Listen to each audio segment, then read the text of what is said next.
Did you know that your subconscious mind cannot comprehend any conception of another consciousness other than your own?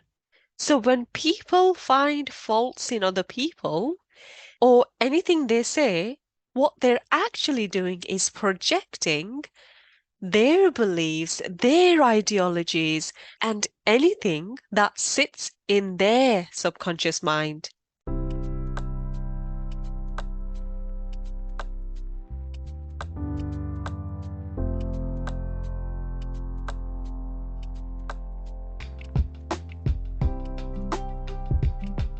Most people are grossly unaware of how they communicate. What they say gives away so much about who they are, even if they are being irreconcilable with their words. If only we could read deeper into somebody's communication style, we can figure out who they are when we're not looking. How deep? Oh, we're going to delve quite deep, Dave. We will decode some very interesting text messages, texting habits, and common communication styles to reveal some fascinating and surprising insights about people's true nature, especially those who have something to hide. The knowledge and techniques I share in this episode can be applied to almost any text message. Not mine. Um, well, I have pulled some of your messages, and you send so much. Well, look, if we're going to be analysing things, I think we should analyse my dirty, dirty wife's, ex-wife's messages. Ex-wife? What? Have you divorced? Not yet, but the papers are being written up. What? It's why I sound so terrible. I've been drinking for the last, 5, 6 days straight. You're right, pal. Yes, I'm okay. I'm sure I'll find somebody else. After all, she wasn't all that, was she? I thought she was lovely. Yes, I did. I did too, to be honest. I'm sorry. Oh, Dave. Is this true? Yes. Oh, I'm so shocked. Oh, are you now? You who practically caused the whole thing. Whoa. What? How? You can't blame others, Dave. You're also partly to blame, Rob. What do you mean by that? You and her having your book clubs together, always talking about, oh my God, there must be another guy you could meet. Oh, you're so paranoid. Never said that. You shouldn't blame others. You should look at yourself first. Yes, exactly that. Oh, you're getting good at this, Rob.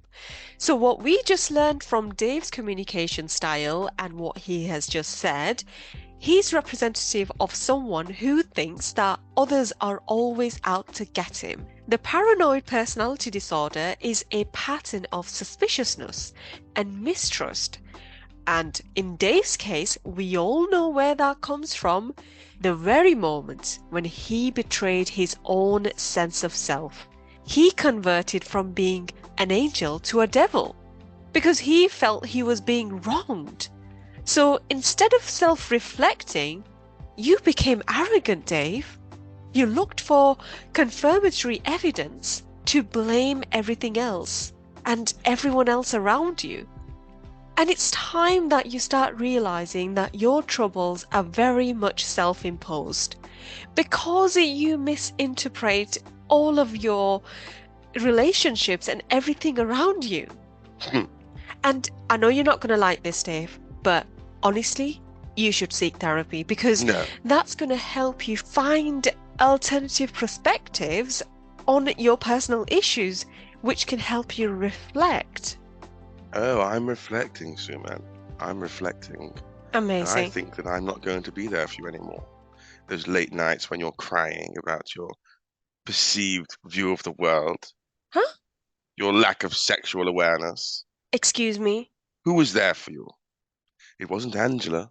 It was Dave. Yeah, and you did more And now damage. you treat...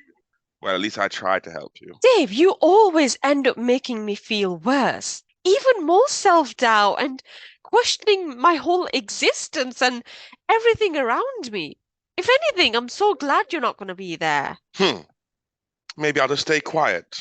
Why don't you just try to reflect on this? Just once. on some of the things you say. Right. And it's not really hard. All you have to do is just shut up for once, pay close attention, just apply this knowledge and everything I talk about. Mm-hmm. Hopefully, this can help you predict how successful you will be in your future relationships Oh. based on how somebody is with you and what I they suppose there's a say. chance I might find another girlfriend. Yeah, there is that as well. Why was your voice so high then?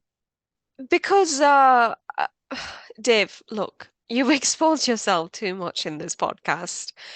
I'm not sure there's a woman out there that wants to marry a devil who's out there to destroy humanity.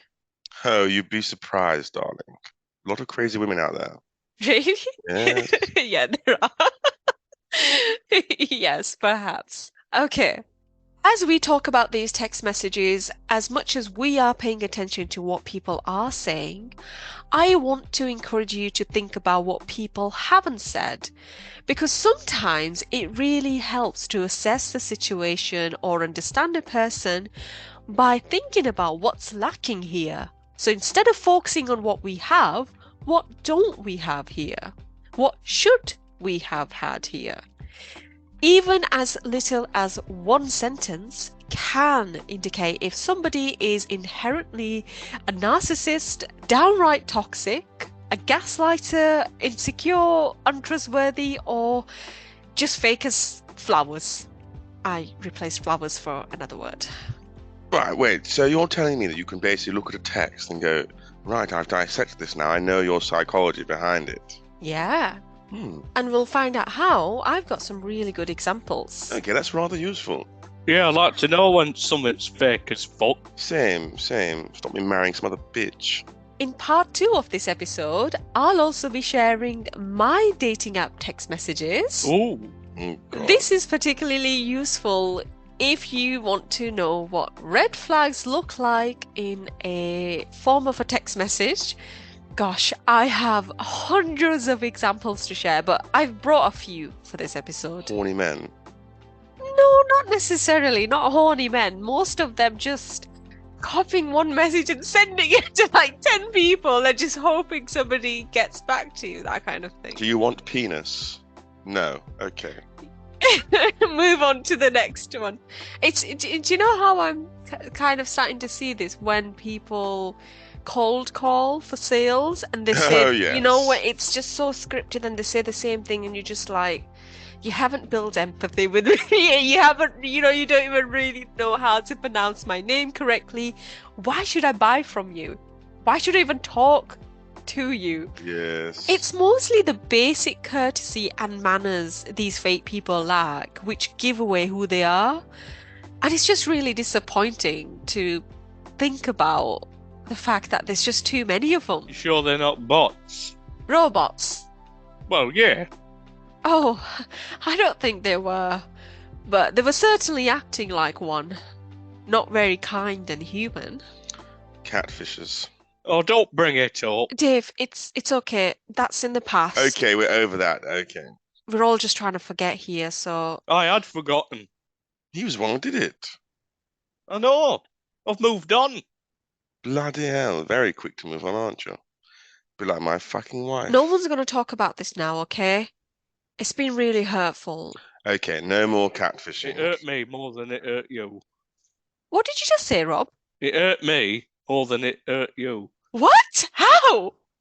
I don't want to get into it. Oh my goodness, just when I think it's all going to be fine with Rob, and then he just... Remember to be empathetic, Suman. You hurt Rob Oh, did I hurt Rob? by not conceding to his sexual advances.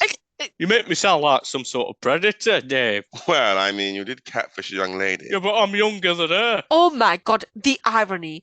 I've just been talking about communication styles and how you should pay attention to what you say and how you say things. And look at us. Let's just act a bit more professional and considerate and be sensitive to each other, okay? Okay, no more talk of it. You read these texts out, which almost certainly didn't come from Rob. Okay. Firstly, the most annoying one. When someone leaves you unseen Yes. and doesn't reply promptly, even though they're online. Bit rude, innit? And then when they do reply, it's just really short. They don't give you anything more than what you've asked for. Well, isn't that a sign? I mean, that they're not really interested. I'm not talking about new relationships. These are people in your life. Your partner, your best friends. Oh my goodness. Well, I think you need to reevaluate those relationships. No, I'm talking about people you are connected with. You just don't feel like they respond to you in a way that should just be unasked for Yes. in emotional terms. Yes, they're not connecting with you, are they? Yes, it seems like that. And they never text you in the first place. Their replies are not very prompt or elaborate as you'd expect, which comes across as quite rude and cold sometimes. You Yes, kind of like just a cold queen, an ice queen, a heavenly bitch like my wife. Because you know what I'm feeling? She does this to me a lot, actually, you know. really. I send her a nice little clump of text telling her all the things I'm going to do with her when I see her. Well, it's no wonder she responds like that if you're sending that. Well, I mean, I was just trying to be loving to her, and she texts back saying, okay, cool. I'm like, what the fuck do I do with that? Well, you know, these people might be busy. She might have been elsewhere at work. What? Elsewhere doing what? Are you insinuating that she was cheating on me? No, not at all. Right, well, She could have been out at shops buying custard creams. Did she say something like, I'm a bad texter, Dave? yeah, she goes, I don't really text. I don't really enjoy texting. If you're in a relationship with someone like this, let's assume you're dating this person and, you know, you're maybe 6 months, 12 months into the relationship. You can't help but take this personally. You'll be confused, angry, you'll feel disrespected. And you want to grow with this person, but you always feel like they're resisting a little bit. But they do love you. It's not that this person's playing hard to get. Sometimes it's made me feel like they have something to hide. However, the likelihood is this is a defense mechanism for them. Oh, right. So she thought I was attacking her. No, if they're holding back and resisting, this is because this person doesn't value communication in the same way as you do. Let's call them the seen and reply later texting syndrome. Just call them bloody Angela. Okay, you can call them Angela. The seen and reply later texting syndrome suggests that this person has an avoidant attachment style. This is a term used by psychologists to explain the motivations and reasons behind such habits and attitudes. Basically, the attachment theory explains how people relate with other people and how we connect with people in our life in different ways. So this theory breaks down into 3 main categories. These are the attachment styles that describe how people typically act in a relationship. I normally attach in the doggy position. Pure fucking filth. Rob, can you make sure you edit this out? And everything he said about Angela. What? I don't want her to listen to this and get upset. Okay.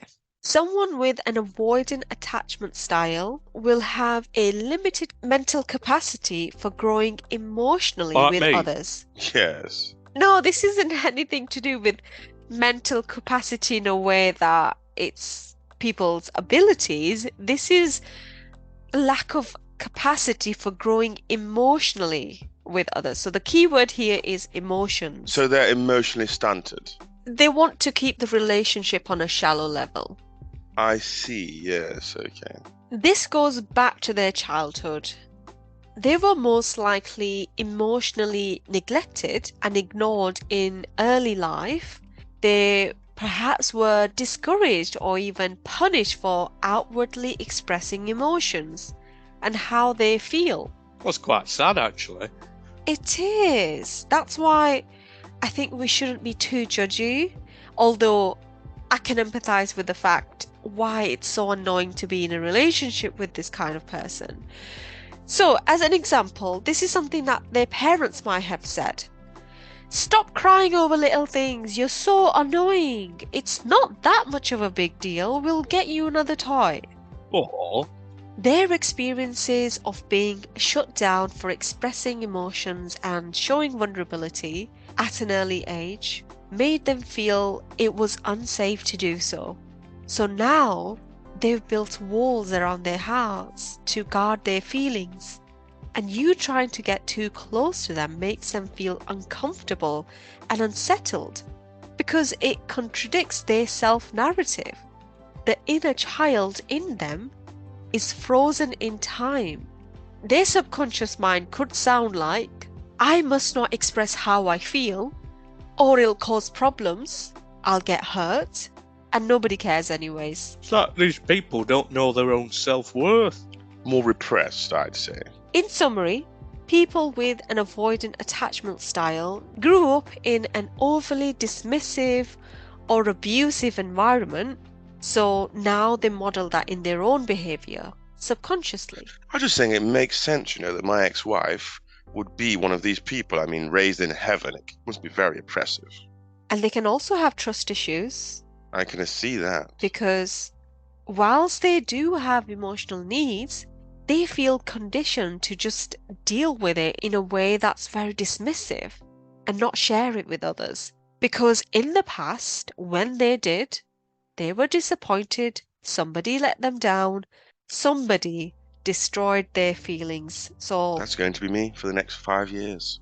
Good man. So now they're not going to show their emotional side or get too close to anyone because they fear being hurt again. I have a tissue, please. Are you going to wank? No, I'm going to cry. Oh, Dave, just stop acting like a bloody teenager. Just grow up. Well, I'm here bearing my soul, crying about my ex-wife, and you're telling me to grow up. That's what you said to me. Remember when I told you about John Smith? And obviously it turned out to be Rob, but still. Exactly, he's not even real. And the feelings were real. No, they weren't. Yeah, but my feelings were real to John Smith, even though it was a fantasy, but I still was hurt. I was still heartbroken. If Angela was crying, what would you say to her? Oh my goodness, please, darling, hug me. But with me, you say, oh, fucking grow up. This is your misandry, your hatred of men. I don't hate men. Stop being judgy. I'm being judgy. Look, Dave, we've all come to this podcast with a broken heart, right? Nobody's perfect. Let's not judge anybody. Okay, we're all fucked up. Yes. In one way or another, but we just have to get on with it, don't we? Well, I mean, you've been a very unsupportive friend. I wouldn't be surprised if you're also avoidant attachment style. Well, I am, and I'll be honest with this, an avoidant, fearful attachment style. That makes more sense, yes. Avoidant, fearful, and neurotic. Oh. No, basically, an avoidant, fearful is someone who has mixed feelings. There's a conflict within. They are looking for connection, but also resisting it at the same time. I think, Dave, you're going to end up like this as well. Maybe. So their attachment style is a combination of feeling too close and distant at the same time. As a result, their communication style and texting habits will be unpredictable and confusing. Yes. That's a reflection of how they feel about relationships. I know. I feel exactly the same. Yes, I think this is more you two than me, personally. We are what you will become. If I become like you two, I have to say I'll be jumping off the top of my building. Dave, What? do not encourage that. Okay, I see. Fair enough. Yeah, making us feel so terrible about our lives. Well, I felt terrible when you said I'm like you two. You're not like us two. There's just certain traits and behaviors and how we connect with the world around us. There's some similarities with that, so that's what I meant. Right. People with an avoidant attachment style also struggle with being codependent because that can feel really overwhelming for them. Again, it goes back to the kind of environment they grew up in. Their primary caregivers might have been loving and kind in nature, but also very opinionated, very criticizing of them and overly harsh. So deep down, they were always on edge because of the mixed messages, and then they were worried that they were not wanted. Their texting habits will fluctuate from time to time. They'll sound indecisive and ruminate over little things, perhaps even completely withdraw from you for a short period of time. So let's say that initially you decide to go out somewhere and they're really excited about this. But then they start showing reluctance the next day. They ask too many questions like, how long will it take? Who else is going? Or when do you think we'll get back? Basically, every woman I've ever dated in my whole life. Well, no, I don't think it's just women, Dave. It's an attachment style. Anybody can have that, whether it's men or women.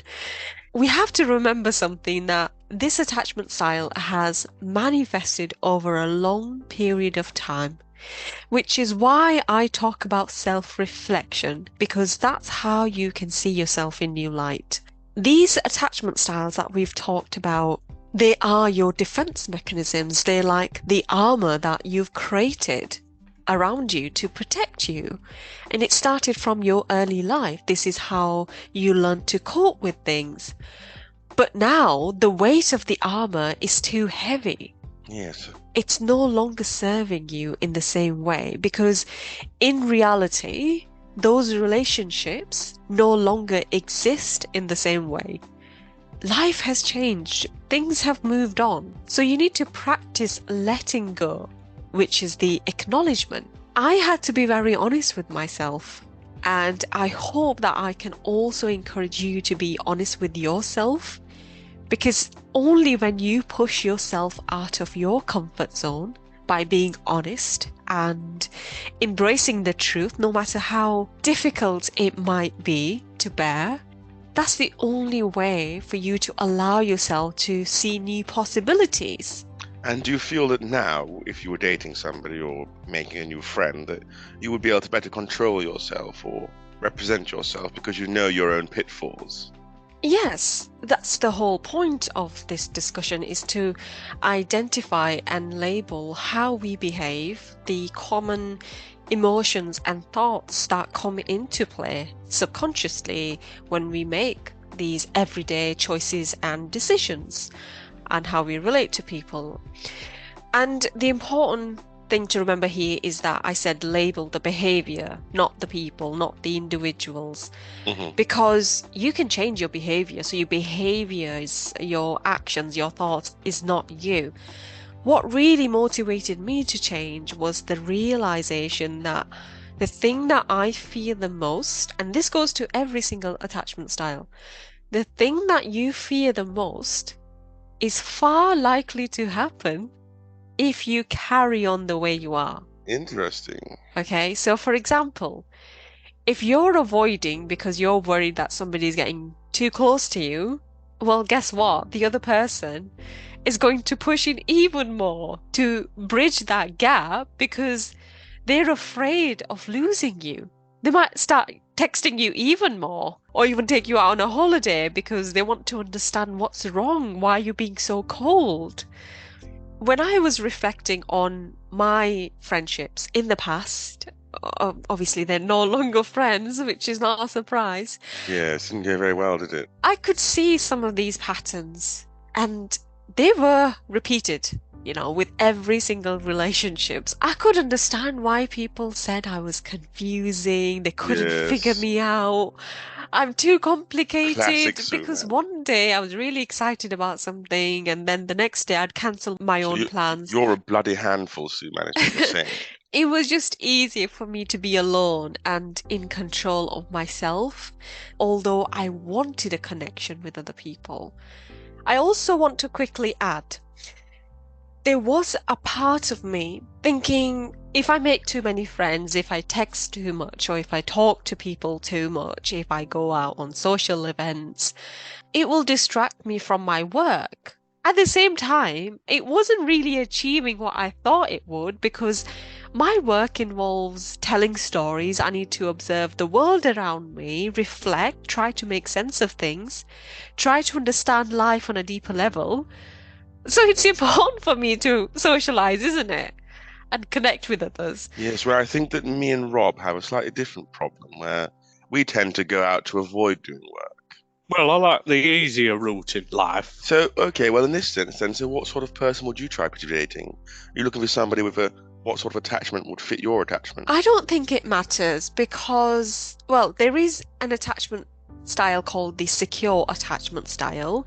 Yes. This is where someone operates on a much more stable psychological state of mind. They're balanced, they're self-aware, they're emotionally intelligent, which means that they have empathy for others. So that's me. I'll just pretend I did not hear that. They can openly and honestly talk about what they need. At the same time, they're comfortable with managing expectation of the other person in the relationship. So not me then. Rob, like I said, we can change this by changing our behavior, so don't worry too much about it, okay? We're in this together. I've not actually met anybody who had a secure attachment style. I don't think anybody is perfect. Oh, hang on, got someone at the door. I'll be back in a minute. Where are you going, Rob? It's too early to have a prostitute round, surely.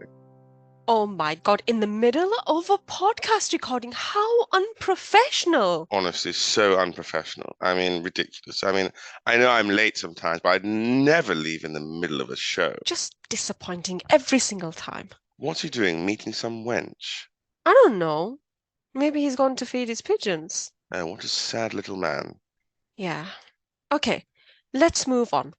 There are other variables why people might leave you unseen and reply later or speak to you in person, such as somebody with an extroverted personality. Okay. So it doesn't mean that people who leave you unseen are always an avoidant attachment style.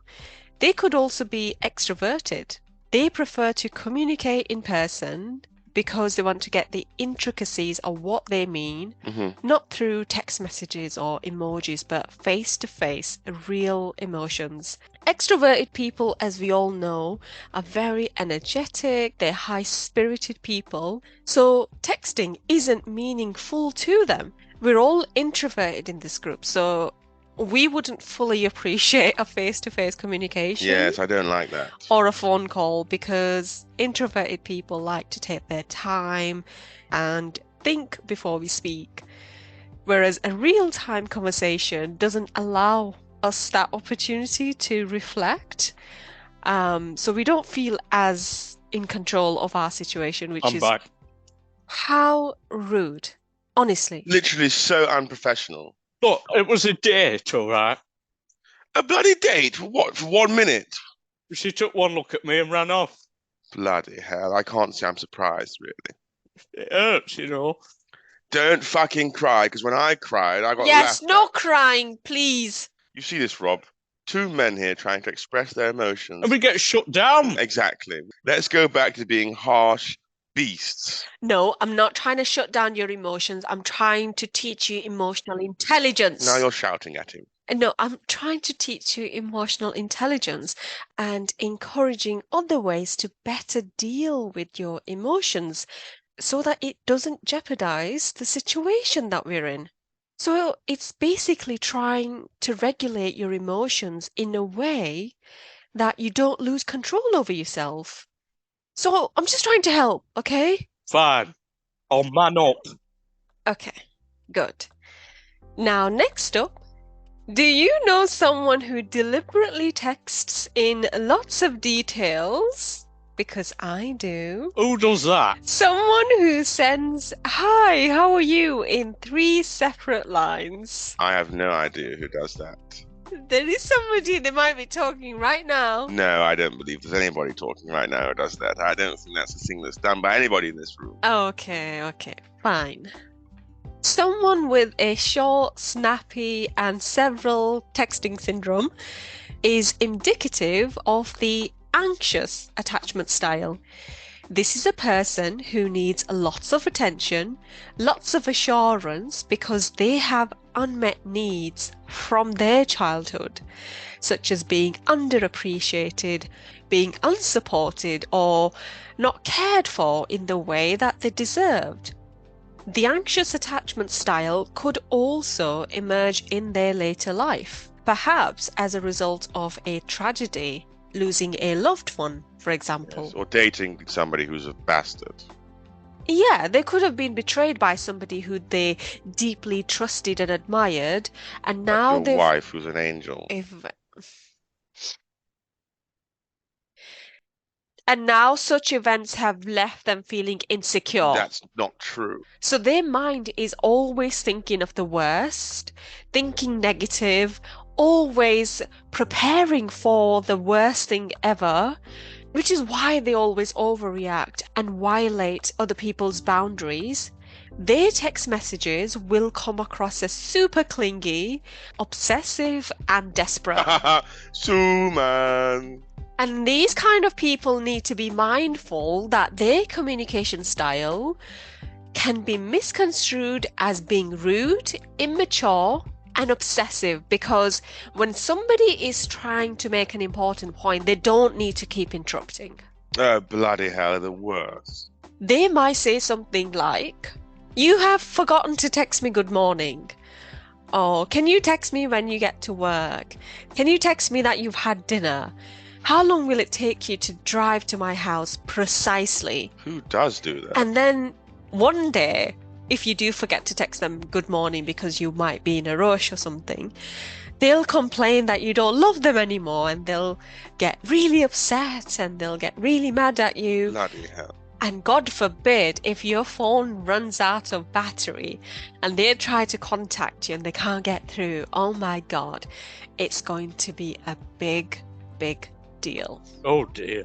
They will make such a big fuss out of that. They cannot cope with uncertainty because their mind is thinking of the worst case scenario. They think something's Is happened. that you, Suman? I've got a feeling that's what you're like. It's not me, come on. Bloody hell, I bet you're a handful, weren't you? I already told you that I was an avoidant, fearful style. This is not me. Yes. And they will have a hard time confronting this because that will add to their anxiety and feeling inadequate. So that's why they need compliments from others. They need others to validate them because that will compensate for their low sense of self. Just like the avoidant attachment style, people with anxious attachment style don't realize that their communication style and how they behave in a relationship will likely to have the opposite effect because it can feel quite irritating and annoying for the other person, and they're likely to push away. Dave? Yes. Do you know when you were sending those passionate Yes. messages to Angela, lots of emojis and pictures? Lots of pictures. Do you think that might have come across as obsessive and creepy? Right. Well. Too much for somebody who's an avoidant attachment. Right. But I mean, don't you want your husband to be obsessed with you? No. You don't want your husband to be obsessed with you? It's controlling. I want my wife to be obsessed with me. Well, you don't have a wife anymore, do you? Oh. You feel fucking that burn. bitch! Dave, I'm just stating the facts. I came here today with my heart full of pain, and all you've done is stab me to pieces. I'm just stating the facts. Lies. You don't have a wife anymore. What I am trying to help you understand is why that might be and how your behavior might have come across to her. See things from her point of view. It might give you some closure. Fine. And I know this is really difficult for you because it's uncomfortable to look for weaknesses in ourselves. It's almost like we're trying to look for red flags in ourselves, and that could be quite difficult. I understand. Can we not look for green flags instead? You can turn them into green flags by paying attention to how you communicate and your texting habits and by changing some of your behaviors. No. And there are obviously positives of being an anxious attachment style. Obviously, you're somebody who is passionate, somebody who is high-spirited with lots of energy, somebody that values meaningful connection. Yes. You just need to get to a place of balance and honesty with yourself and others, okay? Yep.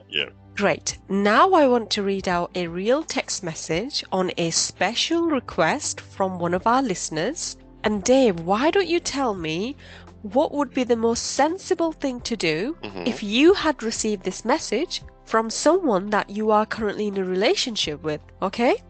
Right. Here it is. I just called you because you've not texted me back. You didn't even text me when you got to work as you said you would. Oh my God. You know I get worried. We've had this conversation before and I don't care what you say this time. But you know what? It's okay. If you don't care, I don't care either. I won't bother you anymore. Wow. That person needs to be broken up with instantly. Oh, really? Absolute needy McNeedleberry. Dave, do you think you might have sent something similar? Never. Because never... Angela sent me this. Wait, say it again. Yes, Angela sent me this message. This is one of your text messages that I have read out just now. Angela's lying. But why? She lies about everything. I saw this myself on her phone and it was sent from you. It was your number. Well, I was probably drunk, okay? We all send things when... What, in the morning at 11 o'clock? From the night before, I don't know. Wine can last a long time, a devil's sister. Look, just admit that you got anxious. You have fear of abandonment. I don't have fear of Look, it's not abandonment. something to be ashamed of. Well, maybe a bit of a fear of abandonment. Very small, minute fear. Okay, fine, just a little bit. Someone who has an anxious attachment style, if their mind can't make sense of things, let's say they're trying to read somebody and they can't for whatever reason and they have no idea where this person is. Now what will happen? Their subconscious mind will quickly come into play because they're panicking now. They need to fill in the gaps. And usually there's an inaccurate recall of information from past tragic incidents. Yes. So they start panicking, imagining the worst, they'll overreact, and guess what? Yes, they go to the extremes. Extreme, yes. Another thing you can look to identify if someone has an anxious attachment style is, are they the one always trying to finish off a conversation? In a text message especially, regardless of if they're adding anything new to the conversation or not. So let's say they've said bye, you said goodbye, and then they put a love heart. Or they say, take care, see you tomorrow, and then you're like, see you tomorrow, and they're like, love you, miss you. Oh my God. They just have to be the last one in that conversation. It's another way of feeling in control and feeling like they have put you right in some way. I do like I like it when they're submissive. Yes, I think Rob enjoys the power, doesn't he? I do. Are you texting someone who's an emojist? Emojis and GIFs are always part of their messages. They use it with pretty much every sentence. I hate that. Even if you're trying to have a serious conversation, they'll put a laughing emoji at the end or LOL. Oh my God, it's so annoying, isn't it? Save it for where it counts. Exactly. It's always women as well. That's just stereotyping now. Aubergines and water splashes. Who sent you that? I'm just saying those are the only emojis that I use. It's true. Oh my God, I get it. You're finally becoming a vegetarian, Dave. Oh my God, after Wow. all these years, I've been trying to convince you. And finally. That's exactly right, Suman. But what about the water splashes? What do they represent? Hydration. Ah, I see. Great. Well, we are seeing some positive changes in Dave, thanks to this podcast. Yes. Okay. So this person that's using lots of emojis and GIFs is someone, I think, who doesn't take life too seriously, which is not always a bad thing. They live in the present moment. Their communication will usually have very little filter to it, so they'll say things without thinking too much. They'll just speak their heart. They'll express who they are. They're trying to keep everything quite cheerful. However, often that's not what the other person wants, especially if you're looking to have a serious conversation, you want to address something that's bothering you, and the other person's just not responding with that same energy. Fucking love heart emoji, and you go, what the fuck? I'm trying to have a serious conversation. Yes, exactly that. So what that tells me about this person is that they're using humor to spare feelings and hide from real conversations that are needed. This texting habit also indicates somebody might be very insecure or hiding from something. And it's not that they're hiding something from you, it could also be that they're hiding from something that's in their own life, something that's bringing them pain or discomfort. Interesting. I've been practicing something in my text messages recently, and I can't tell you what a gift it is. What, saying lol? No, being honest. Seriously, sometimes. Lol. Well, I used to do that. You still do that. I asked him to do something yesterday, and then he replies back with, yeah, fine. You're so annoying, by the way. Ha ha, lol, and 4 laughing emojis. Well, it's true. Excuse me, Rob. That's where comedy works best. You gotta throw light on the shade. But sometimes laughter is not appropriate, Robert. It's always appropriate. If you want to address something that is bothering you, and the other person is just not acknowledging the fact that, okay, I need to tone this down, I need to have a serious conversation, I think it's just best to have that conversation with them face to face so that they can see the gravity of the situation that they're in. In this podcast, we've used comedy, talking about difficult subjects, to make this a fun and easy listen and make the content more digestible for our listeners. On the other hand, depending on what you're talking about in real life, I think you should just be assertive and confident. If you have to call out bad behavior, whatever's unacceptable, do so. If you don't, it's going to snowball into something uncontrollable very soon. Yeah, it's like washing the pots early, not letting all the dirty plates lay there for 3 weeks. I feel personally attacked now. This is not to try and attack anybody. I just confessed about me that I have literally the worst texting habits and communication style, or I had. I came across as confusing, complicated, overwhelmed. And I've acknowledged that's not the right way of being, and I'm working on it. So instead of feeling attacked, just use this time and space to help you move forward and hopefully be more successful in your relationships. Well, you don't have one at the moment, but you know. I think actually that's what we should be doing. Sorry to interrupt, Suman, but I think that me and Rob, this season is about finding a wife for both of us. Oh, that's a good plan. Should we go on pull? Yes, as you so eloquently put it, let's go on to pull. Rob, please. No, I'm with Dave on this. Yes. You know, every time you listen to Dave, and you know how it all ends up, usually in scams and bankruptcies and depression. I know, but I like to give him benefit of doubt. Why? Because I'm optimistic people can change. Yes, and me and Rob have had some good times together. Have we? Well, I can't recall a single time you've actually ever been nice to me. I have, and I know there were definitely some that I can't recall right now either, but they definitely happened. Well, I think maybe once or twice. Right, so me and Rob are going to be on the pool. So if any girls are out there listening and you're feeling that you want Custard creams. Yes, you want to be custard creamed, then just shout us out on the podcast and let us know. Nobody's going to reach out. Okay, next up, Oh, I'm you'd going be to surprised, darling. I'm going to read out some text messages that wave the red flag about a person. Let's say you catch someone doing something which surprises you. You decide to confront this person whoever it may be, could be your parent, could be your sibling, could be your friend.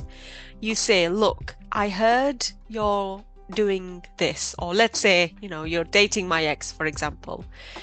Is this true? I hope it's not a sibling or parent. Bloody hell. No, I'm just saying it's something that's come at a huge surprise to you. It doesn't have to be about dating an ex. It could just be that you found out somebody's been talking about you behind your back. And you know this for a fact, okay? You've got your backs checked. So you confront this person and then they say those 5 magical words. Mm-hmm. What are you talking about? Kill them. So basically, this question is challenging the grounds of the accusation. You've got it all wrong. They have no idea what you're talking about. You'll end up over-explaining yourself and exhausting yourself. Mm-hmm. Then you're left thinking, well, how am I going to hold this person accountable when they don't even understand what the charges are? 100%. So asking this question is throwing the ball back in your court, making you doubt your judgment now. Absolute snakes. I bet you know 1 or 2 snakes, Dave. Yes. The tactic is to flip the conversation onto you so they can bend it and escape accountability, leaving you confused as hell. And now you're going to start making mistakes because you're so frustrated of over-explaining yourself again and again. And then they go, oh, I didn't do that. And you go, no, I don't mean that. What I'm trying. And then they go, I've got you. And you go, you Yes. bitch. And sometimes the manipulation is so cunning that you end up in a complete mess. You end up defending yourself. So let's say that they start asking you stupid questions like, well, how would you know if you weren't doing this? Or what were you doing over there? Why were you speaking to that person? Is it something I should know about? Mm-hmm. You get angry, you react in a way that will now end up favoring them. So you start defending yourself now, whereas it should have been the other way around. That's so naughty. And I'm not saying that every time somebody says, what are you talking about? They have done something wrong. What I am saying is that they lacked curious and not ignorant. Because if the person isn't doing the allegation and you confront them, they will acknowledge that there is a problem and they'll want to clear your doubts, unless they don't care about you or they're really emotionally mature and they just can't handle confrontation, or they might be 5-year-olds. But most people, most sensible people, will not create a big deal out of it. Right. Now, this brings me to a text message somebody has sent in to analyze. Yes. She's asked me to keep her anonymous, so let's call her Angelica, okay? She writes that her husband, Oh dear. let's call him Davide. Oh, she's just putting it all out there, is she? He had another girl's picture on his screensaver, No. and it Lies. was quite a revealing photo. Oh, Dave. Well, what's wrong with that? So Angelica confronts her husband, Wow, well. and he acts very surprised. What? He laughs about it for 5 minutes, and then he says, Do you know what? If we keep on this thing, and I'm going to leave right now. he threatens to leave her. This then pushed Angelica to her limits, and she decided to leave him. That's Messages tragic. like, you're always trying to pick fight with me. It hurts me when you think that I am cheating on you or I've lied to you. Basically, the other person is denying you the honesty, the respect, and the dignity that you deserve in that relationship. Lies. Taking advantage of your kindness. You know, this sounds like domestic abuse. So, if you know someone who communicates to you like that, Yeah. then message from Angelica is, you need to leave because you deserve better. Exactly.